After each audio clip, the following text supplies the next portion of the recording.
"Let her sit where she falls," laughed the most beautiful woman at the assembly, stepping over the frail old creature who had stumbled at the edge of the ballroom floor. "She is nobody." And Julian, the Duke of Weymouth, watching from the gallery above, marked in that single sentence exactly the kind of woman he had spent 3 years failing to find among the loveliest faces in England. He had come north for the Weymouth assemblies precisely to choose a wife, and the whole county knew it, and the whole county had responded by sending him its finest, a glittering rank of well-born daughters, each more beautiful and better dowered than the last, arrayed for his inspection like plate at a great dinner. They vied for him with a frankness that had long since stopped flattering him and begun to weary him.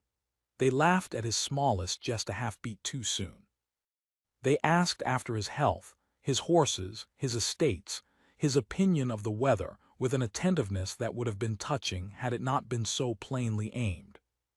And Julian of Weymouth, who was rich and unmarried, and not yet 40 and possessed of a face, and a fortune that made him the great prize of 3 seasons, moved among them with a growing private despair. For he had learned in 3 years of being hunted that beauty was cheap and a good heart was not, and that the two kept, more often than the poets allowed, entirely separate company. The old woman had come in on the arm of a hired chairman, plainly dressed, plainly of no consequence, one of the poor gentlewomen the assembly rooms admitted on charity nights to fill the benches along the wall. She was small and bent and moved with the careful slowness of great age, and she had misjudged the polished floor at the edge of the dancing and gone down, not hard, but down, in a small heap of gray shawl and outstretched hand, directly in the path of the beautiful Miss Cassandra Vole, who was at that moment sailing toward the Duke of Weymouth with her card and her smile at the ready.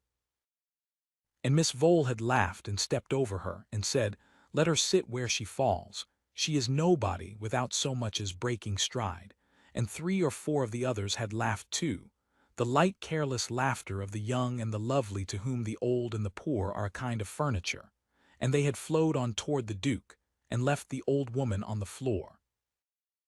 Julian, above, felt something cold and final close in him. He had half thought to offer for the Vole girl. She was the loveliest of them and the best connected, and he had been telling himself for a week that loveliness and connection were, perhaps, enough, that a man of his position could not reasonably ask for more, that the warmth he kept looking for and not finding was a boy's fancy he ought by now to have outgrown. And then she had stepped over a fallen old woman as one steps over a puddle, and the last of the fancy hardened in him into a certainty. No, not her, not any of them who had laughed. He would rather die unmarried at Weymouth than breed sons on a woman who could step over the helpless and laugh. He was already moving for the gallery stairs to go down himself, when he saw that someone had reached her first. A young woman had crossed the whole width of the floor at a near run, the wrong way against the tide of dancers, drawing frowns, and had dropped to her knees on the polished boards beside the old creature without a thought for her own gown, which was a plain and much-mended muslin, the gown of a girl at the very bottom of the guest list, admitted on the same charity as the old woman herself. And she gathered the old woman up with a gentleness Julian could feel from 20 feet above, and was saying something low and steadying, and had produced from somewhere a small vial of salts and was chafing the thin old hands, and had called sharply, this quiet girl, to a footman twice her consequence for a chair and a glass of wine, and for someone, anyone, to fetch the old lady's woman. She did all of it in the space of a minute, competent and kind and entirely heedless of the fact that half the room was now looking, and that being looked at, for a girl in a mended gown, was a danger and not a compliment. "Who is that?" said the Duke of Weymouth to no one at the head of the stairs. "That," said his host, materializing at his elbow, following his gaze and mistaking its object entirely. "Miss Vole, your Grace Cassandra Vole, the beauty of the county, and I may say between us the family would not be sorry to." "Not her," said Julian, "the girl on the floor on her knees with the old woman." His host peered, and his face registered the small distaste of a man asked to identify a servant. "Ah, that is a Miss Fairley, I believe. Temperance fairly. A clergyman's daughter, the living's a poor one, orphaned young, lives with an aunt who could not come. We admitted her on the charity night as a courtesy to the late rector's memory. She is quite without prospects, your grace, quite nobody, you need not trouble. Nobody, repeated Julian softly. Watching the girl in the mended gown ease the old woman into the chair, a footman had finally brought and tucked the gray shawl close about the thin shoulders with the tenderness of a daughter. You are the second person tonight to tell me that particular woman is nobody. I begin to think nobody is the only person in this room worth knowing. What Julian did not yet know, what no one in the assembly rooms knew, which was precisely how she had arranged it, was that the frail old woman in the gray shawl was the Dowager Duchess of Weymouth, his own mother. She had done it deliberately. Lady Weymouth was old now, and had buried a husband and raised a son to a title and a fortune, and had watched that son hunted across 3 seasons by the loveliest and emptiest women in England, and had grieved to see the weariness growing in him and the hope going out.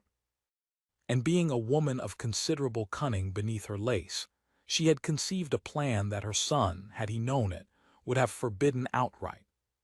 She had put off her jewels and her name and her fine carriage, and had dressed as a poor gentlewoman, and had had herself brought to the charity night of the Weymouth Assembly on a hired chairman's arm, to sit along the wall among the invisible and watch, unwatched, and to learn a thing about the beauties of the county that no amount of correct introduction would ever have shown her.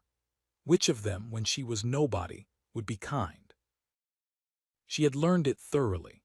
She had sat along that wall for an hour, small and gray and disregarded, and she had watched the finest daughters in the North sail past her without a glance, had heard their laughter and their cutting little judgments of one another, had seen exactly how the lovely Miss Vole treated a person of no consequence when no consequence was watching. And then she had, quite genuinely, stumbled. The floor was slick and she was old and the fall was real, if the opportunity in it was not lost on her. And Miss Vole had stepped over her and laughed, and Lady Weymouth had lain on the cold boards thinking, with the clear cold satisfaction of a general whose trap has sprung. Well, that is one of them answered. And then the girl in the mended muslin had come at a run, the wrong way across the floor, and had gone down on her knees without a care for her gown, and had gathered the old nobody up as tenderly as if she had been the queen herself, and had scolded footmen and called for wine and chafed the old cold hands, and had murmured, close to the old woman's ear where no one else could hear it, there now, you are quite safe. I have you, lean on me, pay them no mind, my dear. They are none of them worth the shawl you are wearing. And Lady Weymouth, Dowager Duchess of Weymouth, held in the arms of a portionless clergyman's orphan who did not know her from any other old pauper on the charity bench, had felt her cunning old heart turn quite over and had thought, this one, oh, this one, if only my son has the wit to see it. She need not have feared. Her son had seen it. He came down the gallery stairs while the girl still knelt, and he crossed the floor, and now it was the Duke of Weymouth going the wrong way against the tide, and the whole room turned to watch the great prize of 3 seasons stride past the assembled beauties, past the smiling Miss Vole with her card and her lovely upturned face, and go down on one knee on the public floor beside a girl in a mended gown and an old woman in a gray shawl. "Madam," he said to the old woman gently, "are you much hurt?" And Lady Weymouth, looking up into the face of the son who did not for one instant recognize his own disguised mother, for she had done her work well, and he had eyes only in that moment, for the girl said in a thin, quavering voice quite unlike her own, "No, sir, I thank you, this good young lady has seen to me. She has been kindness itself. I am only a foolish old woman and she has been kindness itself," and had the profound satisfaction of watching her son turn his eyes upon Temperance, fairly, as though the rest of the glittering room had ceased entirely to exist. "You went the wrong way across the floor," said the Duke of Weymouth to Temperance fairly. She looked up at him, and if she knew him for the Duke, and she must have, for the whole room had been arranged around him for a week, she gave no sign of being impressed by it, being wholly occupied with the old woman's welfare. "So did you, your grace," she said. "Everyone else went the right way, toward the dancing, and stepped round her or over her. I find the right way is very often the wrong one. Would you hold this a moment?" And she handed the Duke of Weymore the old woman's glass of wine to hold while she retied the gray shawl, and Julian held it obediently, and could not remember the last time anyone had asked him to do a useful thing rather than an admiring one. Her name was Temperance, which suited her, and she was 22 and the orphan of a poor country rector, and she lived with an aunt on an income that did not stretch to a second good gown, and she had come to the assembly on the charity night not to catch a duke.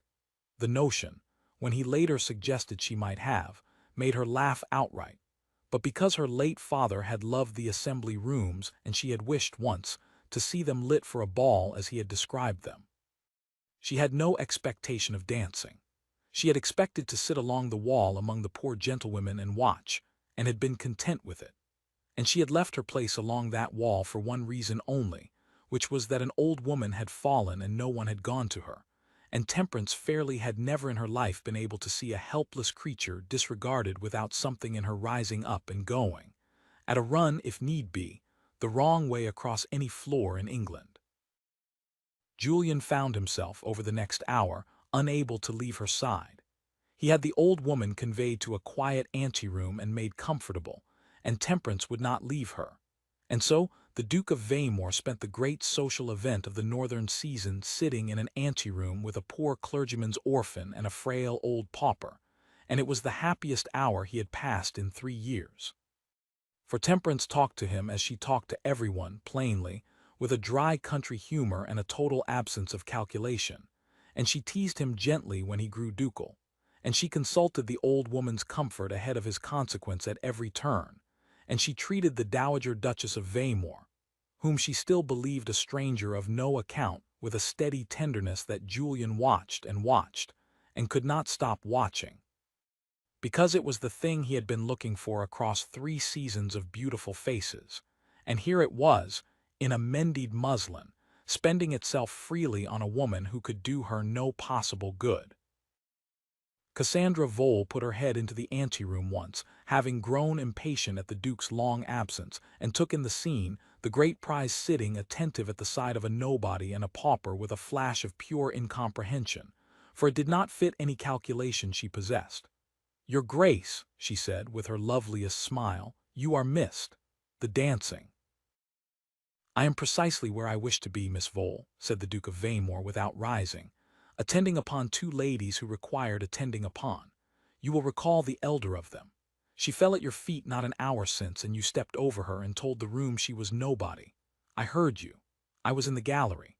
I have found since that she is a great deal more than nobody, and that the young lady beside me is more still, and that you, Miss Vole, for all your beauty, are rather less than I had hoped. Good evening." And Cassandra Vole, the beauty of 3 seasons, withdrew her lovely head from the doorway with her smile gone quite to ash, having lost a duke in a single sentence and understood, too late, that she had lost him an hour before, on the polished floor, when she chose to step over an old woman rather than stoop. When the old woman was at last recovered enough to be moved, it was the Duke of Weymore himself who saw her to her chair, and Temperance who walked at her other side with her arm about the thin shoulders, and the 3 of them made a strange procession through the emptying anteroom and out to the cold night air. A duke, a pauper, and a clergyman's orphan watched from the ballroom doorway by a great many beautiful women who did not understand at all what they were seeing, and would have understood it less had it been explained to them. At the chair, Temperance tucked the shawl close once more and pressed the old woman's hands and said, "Now you are to go straight home and straight to bed, and you are to send for a physician if your head aches in the morning, and you are not to walk on slick floors again without someone's arm. Do you hear me, my dear? Promise me." And the Dowager Duchess of Weymore, who had not been fussed over so tenderly by anyone in 20 years, promised, with her cunning old eyes suspiciously bright, and was carried off into the dark, well pleased with her night's work and saying nothing at all of who she was. The Duke of Weymore was left standing in the cold with Temperance fairly, and neither of them, for a moment, moved to go in. "You will take a chill," he said at last, for she had no wrap worth the name, only a thin shawl over the mended muslin, and the night was sharp. He shrugged out of his own coat before she could protest and put it about her shoulders, and it swallowed her, and she stood in it looking so small and so unimpressed by the honor of wearing a duke's coat that he wanted, absurdly, to laugh. There. Now you will not take a chill, and I will not have it on my conscience. Tell me, Miss Fairley, how does a person come to be as you are? I have spent 3 years in rooms full of the finest women in England, and not one of them would have gone across that floor tonight. You did it without thinking. It was in you before your mind had time to weigh it. How does that come to be in a person? Temperance considered the question seriously, as she seemed to consider everything. I do not think it is anything grand, she said. My father was a poor rector, and we had very little, and what we had he gave away faster than it came, to people worse off, until my aunt despaired of him. And I saw, growing up, that the giving away never once made us poorer in any way that mattered, and that the people he helped remembered him all his life and wept at his grave, and that the fine families who kept everything were not, so far as I could tell, one grain the happier for it. So it did not seem to me a virtue exactly, only good sense, to help where one can, and not to weigh it too carefully first, because the weighing is how one talks oneself out of it. That is the whole of my philosophy, your grace, and it is my father's really, not mine, and it has never once done me any harm, though it has left me, as you see, with one gown and no prospects, which the world calls a poor bargain and which I have never for a moment regretted. The Duke of Weymouth looked at her a long while in the light of the assembly-room windows, the plain, honest face, his great coat swallowing her small frame, the torn knee of the mended muslin where she had knelt on the boards for a stranger, and he thought that he had come north to choose a wife from among the loveliest and best-dowered women in the kingdom, and that he had found instead, on a charity night, a portionless orphan who gave away coats she could not spare and philosophies she had learned at a poor man's knee. And that she was worth, to him, the whole glittering rank of the others put together and doubled, and that the only difficulty remaining in the world was to make her believe it. He suspected it would not be easy. He found the prospect, for the first time in 3 years, entirely delightful. You have given me a great deal to think on, Miss Fairley, he said, and I mean to think on it. May I know where you may be found? With my aunt at the little house by the church at Fairley Ford, she said, though I cannot imagine why a duke should wish to find me, unless it is to have his coat back, which you may have this instant, for I am quite warm now, and it is far too fine a thing for me to be standing about in. And she gave him back his coat, and dropped him a small correct curtsy, and walked off into the dark toward the 2-mile road home, entirely on foot, entirely alone, entirely unaware that she had, in the course of one fallen old woman and one borrowed coat, altered the whole course of the Duke of Weymouth's life, and would alter it further still, before the week was out, with a basket of jelly. The revelation came the following morning, and it came in a manner Lady Weymouth had not planned but could not, once it began, resist improving upon. For Temperance Fairley, who did not know the old woman's name or station, had done a thing that no calculating woman would ever have thought to do. She had worried, through the night, about the frail old pauper from the assembly. And so she had walked, the next morning, the 2 miles into the town to the poor lodging she supposed such a woman must keep, to inquire after her health and to bring her a small basket, a loaf, a pot of her aunt's calf's-foot jelly, a twist of good tea things the Fairleys could ill spare, given freely to a stranger who could never repay them. She had asked at 3 lodging-houses before a knowing look, and a direction sent her, not to a poor lodging at all, but up the long avenue of the greatest house in the county, to the doors of Weymouth itself, where she stood at last in her mended muslin with her small basket, entirely bewildered, quite certain there had been some mistake. There had been no mistake. The doors opened, and there was the Duke of Weymouth himself, and behind him, coming down the great staircase, not bent now nor quavering, but upright and clear-eyed and dressed in grey silk and old pearls, with her cunning old face alight with a joy she made no attempt to hide, was the frail old pauper from the assembly who was, Temperance now saw with a slow and dreadful comprehension, no pauper at all. "You came," said the Dowager Duchess of Weymouth, reaching the bottom of the stairs and taking the astonished girl's cold hand in both her own. "You walked 2 miles and brought me your aunt's jelly and your good tea, and you did not know me from any beggar woman on a bench, and you came. My dear child, do you know what you have done? You have passed a test I set for every beauty in the North, and you are the only creature in 3 counties who did not know she was being tested, which is the whole of why you passed it. I am the Dowager Duchess of Weymouth. That fine large man behind you is my son. And I dressed as a pauper and fell on that floor on purpose, to see who among all the lovely daughters of this county would stoop to help an old nobody who could do them no good. And they all stepped over me, every beautiful one of them, and laughed, and you came at a run, the wrong way across the floor, and gathered me up, and told me they were none of them worth my shawl." The old woman's eyes were wet now, and her cunning quite gone, and only the love left in it. "And this morning you walked 2 miles with a basket you could not afford for a stranger. So I will say to my son what I have been longing to say since the moment you knelt down beside me. Here she is, Julian. Here is the one. I have found her for you, or rather she found me, which is better."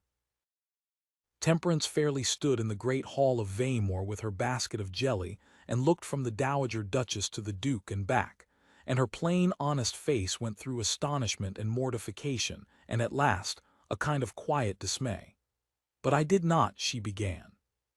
"I helped you because you were an old woman who had fallen, madam, and for no other reason on earth, and now you tell me you are a duchess and this is your son the Duke, and I find I almost wish you had stayed a pauper. For a pauper I might have gone on helping without anyone supposing I did it for a house, or a title, or a fine large son. I did not do it for any of that. I should hate above all things for anyone to think I did it for any of that." And the Duke of Weymouth, who had come to the door, braced for a girl transformed by the discovery, grasping, suddenly coy, suddenly aware of her advantage, as any of the beauties would have been transformed, heard instead a girl almost distressed to learn that her kindness had landed her a duke, and felt the last stone of his 3 years' despair fall away. For here was proof past any doubting that Temperance fairly was exactly, entirely, and only what she had appeared to be on the assembly floor. And that was the rarest thing in England, and it was standing in his hall with a pot of calf's foot jelly, wishing his mother had stayed poor. "I know you did not do it for any of that," said Julian, coming forward. "That is the whole of why I am standing here. If you had done it for any of that, I should have thanked you for the jelly and sent you home in a carriage, and gone on being hunted for the rest of my life by women who step over the fallen when they think no one of consequence is watching. But you did not do it for any of that. My mother tested the whole county, and every beauty in it failed. And you, who did not know you were being tested, who thought her a pauper worth 2 miles and a basket you could not spare, you are the only person I have met in 3 years whose kindness costs her something and who gives it anyway, to people who can never repay it, because that is simply what you are. And a man does not find that twice in a life. I am not fool enough to let it walk back down my avenue with an empty basket." Temperance, still holding the basket, still pink with mortification, said, "You cannot mean, your grace, you have known me a day. 1 day, and half of that you thought me a girl at the bottom of a charity list, which I am, for I am nobody, I have no portion. I have one good gown, and it is torn at the knee now from your mother's floor. And I will not have you offer for me out of some gratitude, or some fine idea you have formed of my character, and regret it in a 12-month when you remember I have nothing." "I have enough for both of us," said the Duke of Weymouth, "and to spare, and I have found that a fortune is a very dull thing to own alone and grows duller every season. I do not offer out of gratitude. I offer because I watched you go the wrong way across a crowded floor for a stranger, and I have been going the right way my whole life, toward the dancing, toward the beauties, toward what everyone expected, and it has made me weary to my bones, and you are the first person I have ever seen go the wrong way for the right reason, and I find I should like to spend the rest of my life going the wrong way with you. It is not gratitude, Temperance. It is the plainest good sense I have shown in 3 years. Marry me." "She will say no 3 times out of maidenly propriety," observed the Dowager Duchess to the hall at large. "And then yes, if she has any sense, which she has more than the rest of the county put together. Do get on, my dears, the jelly is warming." And Temperance fairly laughed. She could not help it. Standing in a duke's hall being proposed to over a pot of calf's foot jelly by a man she had known one day, with his outrageous old mother refereeing from the stairs. And the laugh undid the last of her resistance, for she had liked him truly in the anteroom before ever she knew what he was, when he had held the old woman's wine glass so obediently and let her tease him. And a thing liked before it is known to be a duke is a thing that may safely be loved after. Once then for propriety, she said. No, your grace, you cannot possibly mean it. She set down the basket. Twice for good measure. No, it is absurd, you have known me a day. She took a breath and looked at him, the great weary prize of 3 seasons, gone suddenly young with hope in his own front hall, and the corner of her mouth turned up. And now the 3rd time since your mother is counting, and I find I have run quite out of reasons to say it. Yes. Though I warn you, I shall go on being nobody's idea of a duchess, and shall keep helping paupers, and shall very likely embarrass you at assemblies for the rest of your life by going the wrong way across the floor. I am counting on it, said the Duke of Weymouth, and took both her hands, jelly and torn hem and mended muslin and all. They were married that summer at Weymouth, and the county came in its glittering ranks, including Miss Cassandra Vole, who had the grace, or the calculation, to send a handsome gift and to smile through the whole of it, and who married a baronet within the year and was, by every account, no kinder to old women after than she had been before, for some lessons do not take. But Temperance Fairly, Duchess of Weymouth, learned that day the identities of a great many people who had stepped over her mother-in-law on a polished floor, and she never once reproached a one of them, for she had a horror of unkindness in all its forms and would not repay theirs with her own. She simply went on, as a duchess now, doing what she had always done as a nobody, going the wrong way across every floor toward whoever had fallen, and the valley came in time to love her for it more than it had ever loved a duchess before. And the Dowager Duchess of Weymouth, who had put off her pearls and fallen on a ballroom floor to catch her son a wife, lived long enough to see it richly rewarded, and never tired of telling the tale of how she had tested all the beauties of the north and found them wanting, and how the only one worth having had been a portionless orphan in a torn gown who did not know a duchess from a beggar woman and would have helped either one just the same. And that, the old woman would finish, every time, to whoever would hear it, is the only kind of person worth marrying and the hardest in all the world to find, and I found her for him, or rather she found me on her knees on a cold floor when she thought I was nobody at all.